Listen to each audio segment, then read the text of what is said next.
और हमारे प्रोग्राम की शुरुआत हम सभी जानते हैं कि अल्लाह के पाक नाम से होता है, क्योंकि जिस प्रोग्राम में, इस मजलिस में अल्लाह का नाम शुरू में न लिया जाए वो मजलिस बेबरकत होती है। तो कुरान पाक की तिलावत के लिए मैं मुदक्किर अब्दुल जलील को आवाज़ देता हूँ कि वो आए और कुरान पाक की तिलावत पेश करें।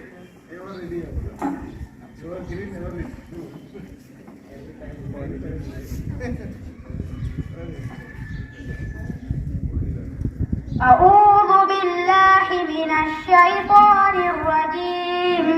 बिस्मिल्लाहिर रहमानिर रहीम। इज़ा वक़अतिल वाक़िअह लैसा लिवक़अतिहा काज़िबह खाफ़िज़तुर राफ़ियह।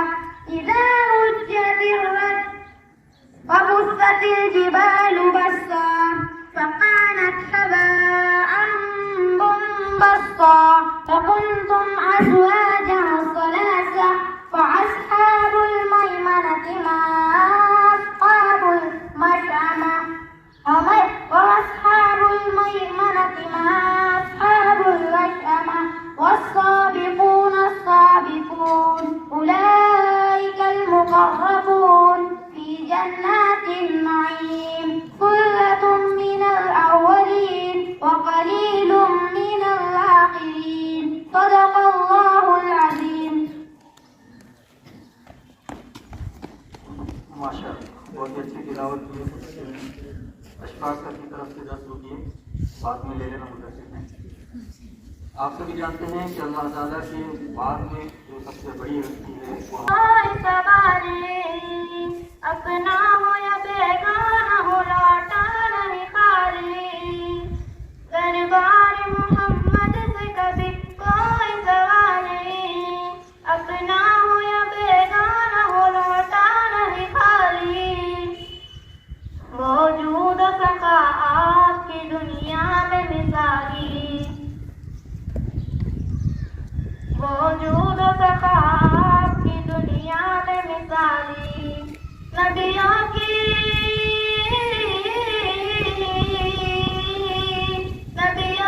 इमामत का शरफ जिसको मिला है वो नूरे हुदा है। वो सल्ली अला है।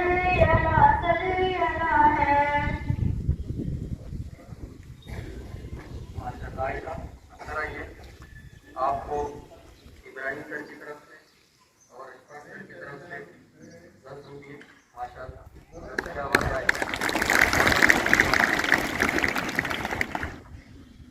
पूरे मुल्क भर में मनाया जाता है। क्या है माइनॉरिटी डे? इससे पहले तो इसको इतनी ज़्यादा अहमियत नहीं दी गई थी। माइनॉरिटी असल में किसको कहा जाता है? अक़लियत। उर्दू में कहते हैं अक़लियत, और मराठी में अल्पसंख्यक, जो भी सारी सर लिखे। क्या आप में से किसी को पता है अक़लियत किसको कहा जाता है, अल्पसंख्यक किसी को कहा जाता है? जो मजहब और जो कास्ट वाले किसी मुल्क के अंदर कम होते हैं तो उनको कहा जाता है। आगे गुजारिश करूंगा कि जो भी टीचर या आप में से जो भी माइनॉरिटी के बारे में, अल्पसंख्यक के बारे में कुछ कहना चाहें तो उसके लिए माइक हाजिर।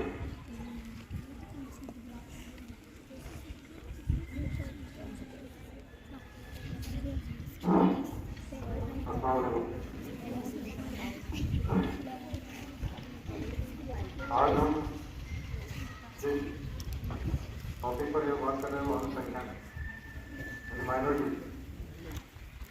50% से कम वाले मजहब वाले जात वाले लोगों को माइनॉरिटी में रखा जाता है। इसके तहत सबसे पहले तो काले घोड़े की शुरुआत 18वीं सदी में सबसे ज़्यादा था। उस वक्त नेहरू लोग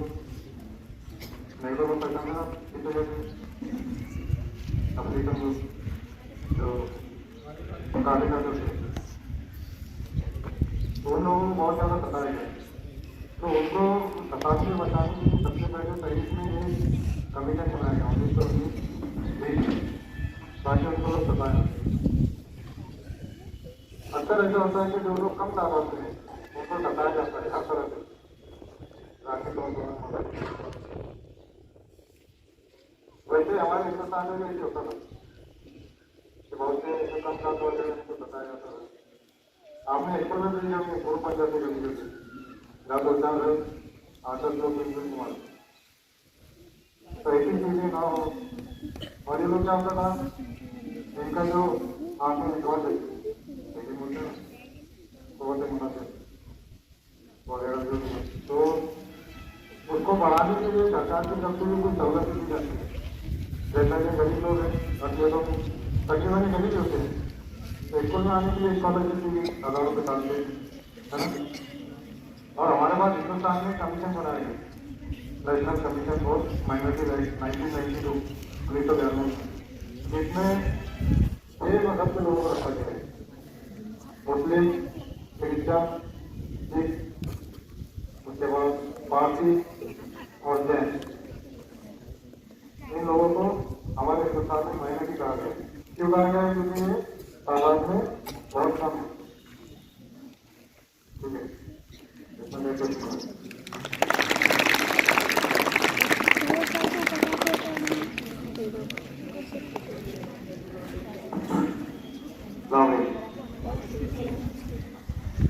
दिसंबर आज अकलियतों की हुकूक का दिन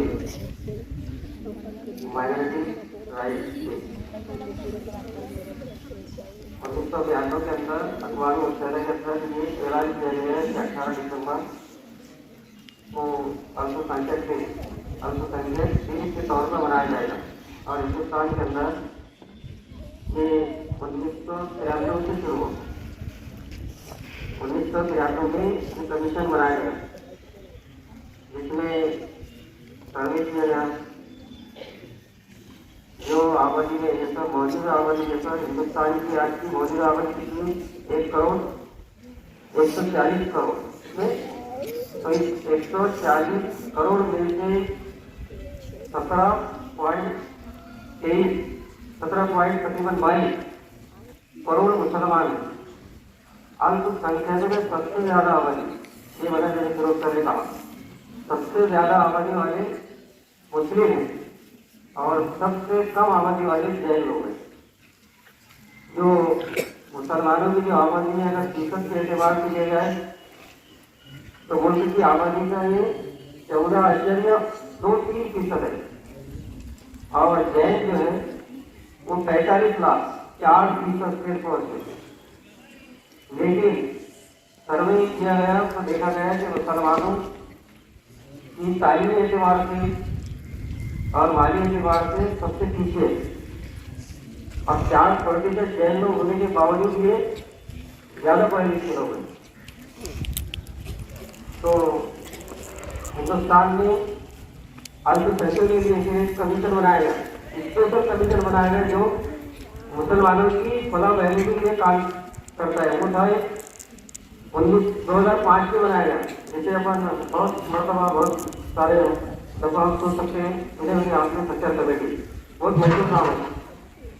लेकिन राजेंद्र सच्चर होने के लिए एक सर्वे में राजेंद्र सच्चर कमेटी के अध्यक्ष बनाए गए 7 राशि उसके अंदर 40 किए गए और उनको ये काम सौंपा गया हिंदुस्तान के अंदर मुसलमानों की तालीम एतबार से माशी एतबार से और सकाफती एतबार से सियासी एतबार से समाजी एतबार से इनकी हालत को इनको एक सूरत हाल को बताया आली जनाब इब्राहिम साहब और मेरे साथी असातिज़ा इकराम और प्यारे बच्चों अक़लियत ये लफ्ज़ आया है अक़ल यानी कम। इसी तरह उसको हिंदी में अल्प यानी कि कम और इंग्लिश में माइनर यानी कि कम। तो तीनों अल्फाज जी हाँ एक तो हमारी ये होती है हैंड से ये आपसे अलग होती है जिसको हम जहानत कहते हैं ब्रिलियंसी कहते हैं इंटेलिजेंस कहते हैं और ये अक़ल ये अलिफ से होता है जो आप बोर्ड पर लिखा देख रहे हैं। खैर हमारा मौजूद होकर ये नहीं है लेकिन बहैसियत मुसलमान अल्लाह ताला ने कुरान मजीद में हमको पहले क्या किया है, पहली आयत इक़रा बिस्मि रब्बिकल लज़ी खलक़, कि पढ़ो अपने रब के नाम से जिसने तुम्हें पढ़ना सिखाया कलम के जरिए, वो जो तुम न जानते थे। बच्चों, दुनिया में अक़लियत होना कोई मायूब बात नहीं है। अगर आप अखबार टेलीविजन देखते होंगे तो आप देख रहे होंगे कि अक़लियत में होने के बावजूद मुट्ठी भर यहूदी आज पूरी दुनिया को अपनी उंगली पर नचा रहे हैं। वहां पर खून का टांका मचा हुआ है फलस्तीन के अंदर। वजह क्या है? अक़लियत में है वो। बस पूरी दुनिया में मुश्किल 20 से 25 लाख यहूदी ऐसे, लेकिन अमेरिका जैसा सुपर पावर उनके सामने घुटने टेकने पर मजबूर है। तो फलस्तीन की क्या किताब? आकाए नामदार हज़रत मोहम्मद मुस्तफा सल्लल्लाहु अलैहि वसल्लम जब दीन की दावत लेकर उठे मक्का के अंदर, तो अक़लियत में थे, माइनॉरिटी में थे, बहुत कम थे, लेकिन उस अक़लियत को उन्होंने खातिर में नहीं लाया। उन्होंने ये नहीं सोचा कि मैं अक़लियत में हूँ, मेरे साथ चार के साथ मेरे साथी हैं, लोग मुझे डराएंगे धमकाएंगे। उनकी खुद एतमादी में तसल्जुल नहीं आया, बल्कि वो नए आत्मा और हौसले के साथ उठे और अल्लाह की मदद उनके साथ आई।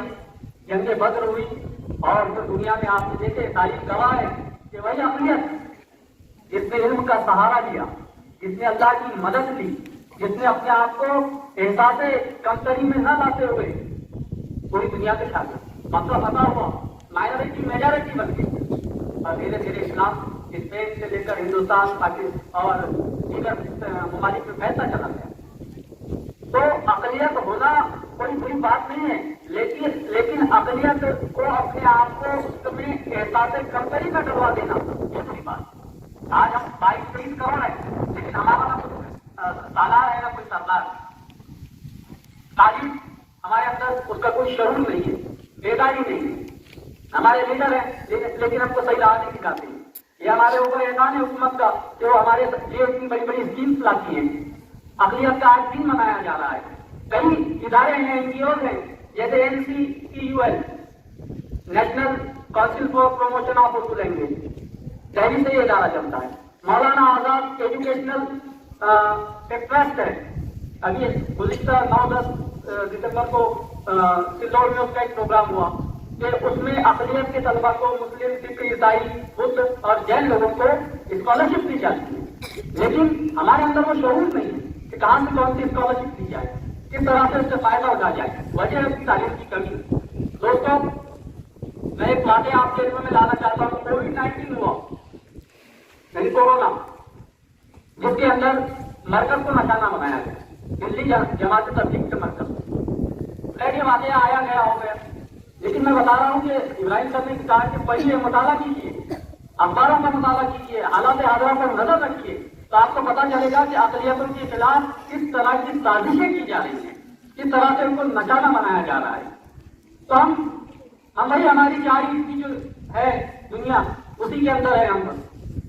तो कोरोना हुआ, मरकज पर उसका जबरदस्त इल्जाम थोप दिया गया।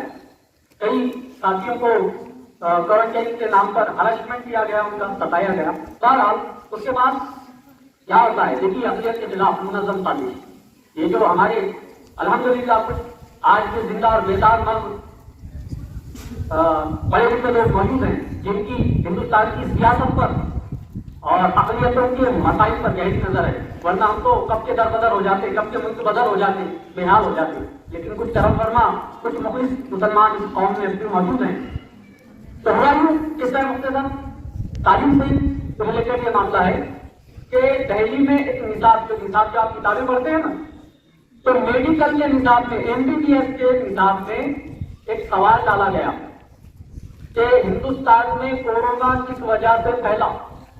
हिंदुस्तान में जो कोविड वो जो वबा आई थी वो किस वजह से आई, और उसके जवाब में ऑप्शन रखे गए कोविड-19 की वजह से, मच्छरों की वजह से, और एक ऑप्शन था उसमें दिल्ली तबलीगी मरकज की वजह से। कितने अफसोस की बात।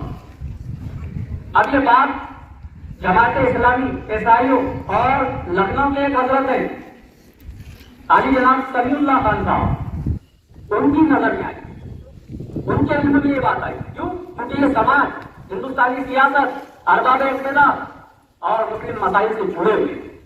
किसी तबलीगी भाई के जहन में और नजर में ये मामला नहीं आया, किसी अहले हदीस के नजर में ये मामला नहीं आया, किसी सुन्नी जमात वाले के नजर में मामला नहीं आया, लेकिन वो चूंकि टच में है, उनके इल्म में जब ये बात आई कि दिल्ली मरकज से इसको जोड़ा जा रहा है, तो फौरन अदालत से रुजू हुई।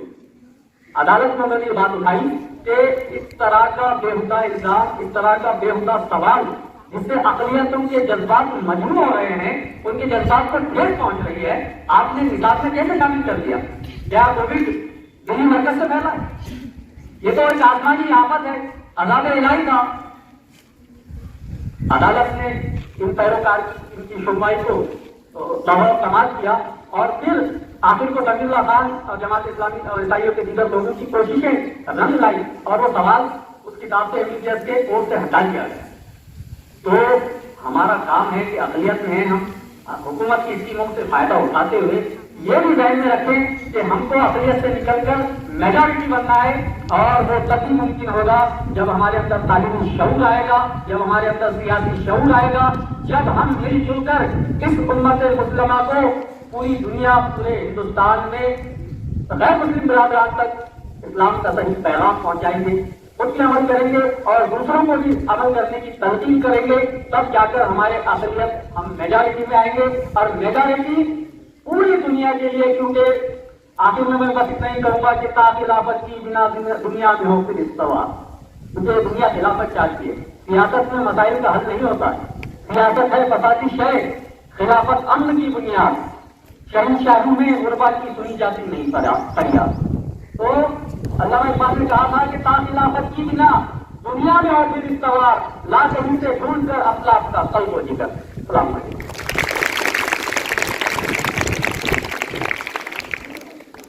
पर है लोग तो पता ये चला, एक साल के बाद इस रिपोर्ट से इस कमीशन ने रिपोर्ट पेश की और कहा गया कि मुसलमानों की हालत हर लिहाज से पिछड़ी हुई है, कमजोर है। इसमें और दूसरी कमेटी भी थी जो रंगनाथ मिश्र करके, तो ये दो कमेटियों ने अपनी रिपोर्ट पेश की और उसमें ये कहा गया कि जहां पर भी मुसलमानों की हालत खराब है तो तकरीबन 76 सिफारिशें की गई इस कमेटी के जरिए।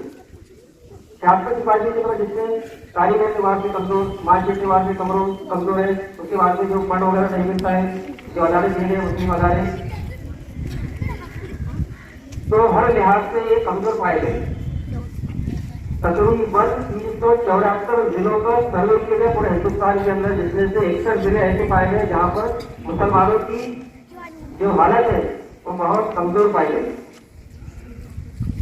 जबकि सरकार हमको ये सारी सहूलतें देती है, लेकिन ये सहूलतें, बहुत सारी सहूलतें हम तक नहीं पहुंच पाई। हमारे तालिबान का नाम अजीज शरीफ प्रभाव तालिबान आज का हमारे हकूक़ के लिए जो बनाया गया है, यहाँ कमीशन कायम किया गया था, हमने तो बैंकों में कमीशन काम किया गया और वो अमल का काम किया है। तो अक़लियत कभी 18 दिसंबर को पूरी आर्गेमेंट से मनाया जाता है, तो आज हिंदुस्तान में भी, भारत देश में भी और आज हमारी स्कूल में भी इसी इवेंट को उजागर किया जा रहा है। ये इसलिए नहीं कि हम अक़लियत में ये अपने आप को महसूस करें, ऐसा नहीं, ये इसलिए मनाया जा रहा है कि जो हुकूमत हमको नहीं मिल रहे हैं, हुकूक की जानकारी हुकूमत को और हमारी जो है काउंसलों को कराना मकसद है, या जो अक़लियत के लोग जो बेजार नहीं सोए हुए उनको भी जगाना, इसलिए एक दिन मनाया जाता है। या जो चीजें हमको मुयस्सर होना चाहिए कि वो नहीं मिल रही है, उसका भी दिन को याद रखा जाता है, इसलिए मनाना है। आपको ये ऐसा कंपनी में मुबतला करने का मकसद नहीं, बल्कि ये हमारा को पकड़ भी करना है कि अक़लियतों में अक्सरियत हम अक़लियतों की अक्सरियत में मुसलमान कौम है, इसलिए इनको ज्यादा फैसिलिटी मिलनी चाहिए। देखिए जैन धर्म की बात बताया कि 4% है और उनको करोड़पति है, जैन धर्म के लोग बहुत कम है, लेकिन करोड़पति आज जब अपने यहाँ से जैन इजाजत रहते हैं कितने करोड़पति हैं, लेकिन हमारा जो ज्यादा तादाद में मुसलमान है और उनका हक तो बहुत बुरा है, रोजगार नहीं है, किराए से रहते हैं, उनके मोहल्ले में रोड नहीं है, अच्छी तरह से गलिया नहीं है, नालिया नहीं है, नदी के नल नहीं है। आप जो है तो चल जाओ जहाँ जब के लोग रहते हैं, किराए में चल जाओ औरंगाबाद जिले के, औरंगाबाद शहर के, और ऐसे बस्ती के गांधीनगर के भी, गांधीनगर शहर की भी बस्ती तक कितनी बड़ी बड़ी गलियां हैं, कैसे कैसे लोग रहते हैं। तो ये यहाँ नंबर की ये बच्चे चल जाओ रोड के उधर से, जिसको कॉलोनी बोलते, कॉलोनी नाम बहुत अच्छा लगता है। कॉलेज चलते थे, जैन में आता कि बड़ी बड़ी इमारतें होती है ना, लेकिन ये घाट अंदर के कॉलोनी चल जाओ, जाने को लगता है कितनी बड़ी गली, तो अगर बड़ी मोटी मोटी आवतें आ गई इधर से तो मेरे बात है कि जाएंगे दूसरी सबके बाद। तो ऐसा हाल है हमारा। एजेंट की छोटी होगी, लाने का पता नहीं, बीच में से पूरा पानी बहता है, इसकी गई बीच में पानी बहता। तो ये चीज को हमको इसलिए भी आपको बताना है कि आप बड़े होंगे, सियासत में आप रिश्तेदार में आएंगे, तो आपके हुकूम क्या है अपने होने की वजह से हमारा असल जैसा कराम के खान साहब की बात कर, जहाँ भी वो बैठते हैं मित्रों में, उनको वो भी याद कराते हैं, हुकूमत मुकालमा करता है यूट्यूब चैनल के जरिए से, पेपर के जरिए से मुकालमा लिखकर लोगों को बेदार करके हुकूमत को जगा कर, जैसे हमारे इस तरह से बंद कर दी अगले में पहले से आगे तक अभी 10 की बुक नहीं है। ये कौन बताएगा जो गरीब तबका है, में बन होंगे, ये के जो संगठन है इनका फर्ज है, काम है, तो वो हुकूमत को बेदार करें, डिमांड करे, रोडों को उतरे। मुसलमानों की जिम्मेदारी नहीं है और मुसलमान बेदार नहीं है।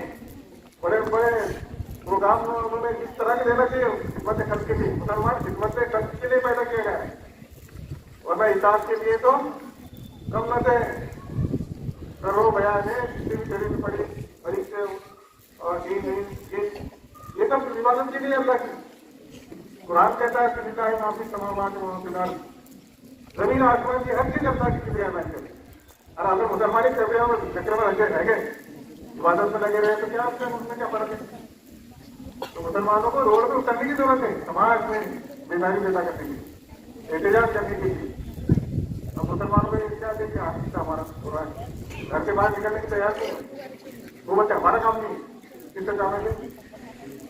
ये सब ईमान वालों का काम है। लोगों से उसको भलाई की, लोगों को भला, लोगों को भलाई, लोगों को राय अम्मा तक फायदा पहुंचाने के लिए ये उम्मत है, हर एतबार से फायदा पहुंचाने। इसका असल मकसद ये है उम्मत मोहम्मदिया का। अल्लाह के रसूल ने जब नबूवत आपको मिली तो लोगों को फायदे पहुंचाने की शुरू किया आपने। जिनके पास घर मिले उनको घर मिले, जिनके पास कपड़े मिले उनको कपड़े पहनने को मिले, जिनके पास एक वाले की कुछ फैक्ट्री मिली, जिनके पास हुकूमत मिली उसको हुकूमत दिया आपने। सारे काम लगे वाले काम नहीं, लोगों को फायदा पहुंचाना। कोई ज़कात देने वाला और मौजूद का किसी काम में किए लोगों को, आपने लोगों को कामयाब बनाया अपने हाथों से, अपने अमल से। कोई ज़कात देने वाले नहीं काम, आज लोग इसको ज़कात देने को काम के लोग ज़कात बजाने बंद करें, इन वाले के गैर वाले। तो ये आज का दिन हमको जो याद रखना है, तो इसके हमारे लोगों को कुछ है जो हमारे बता दें आपको वक्त कम है। ये जो मजबूत आपको लेना है इसमें सबसे क्लास में कैमरा ले सकते लीजिए, ताकि कुछ मालूम होना चाहिए तो रखते तैयारी करते आएंगे। ठीक है, अल्लाह हमारे अफ्तर होती जा रहे उसमें जो है तो अल्लाह ताला उसको खत्म करें और असलियत ना रहते हुए मेरे हम असलियत की तरफ जाए। असलियत में हमको हमेशा रहना नहीं है, तो असलियत में कब आएंगे हम? ये कलमे को तमाम इंसानों तक पहुँचाएंगे। जब कलमे को तमाम इंसानों तक पहुँचाएंगे लोग ईमान लाएंगे तो मुसलमान बन जाएंगे, सारे मुसलमान बन गए तो मुसलमान अक्सर बन जाएंगे। ये बहुत अच्छा बैठे फार्मूला रिकॉर्डिंग हो, देखो कितने अमल करेंगे सुनो, एक दूसरे कलमे की तस्वीर कोशिश करें समझदार है कितना चाहिए और बहुत से तो ईमान दुआ करना आपका मन करा।